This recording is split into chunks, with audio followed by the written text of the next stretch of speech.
Hi, my name is AJ and I like talking about how students can make educational gardens for their schools. Today we'll be talking about saving money while building an educational garden.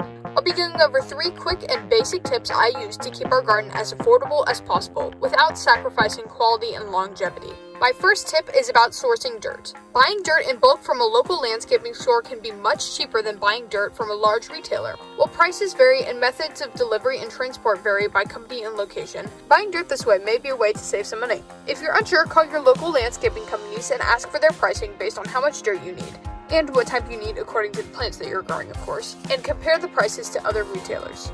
My second tip is to lean into community support and use your resources wisely. Many communities have gardening organizations, and many adults may be willing to donate to your cause. Ask around and see if you can get donations. It could be anything from gloves to tools, plants, soil, or even bed building materials. Any of these materials donated can be great for your student gardeners to have access to, and even better if you can get some donated.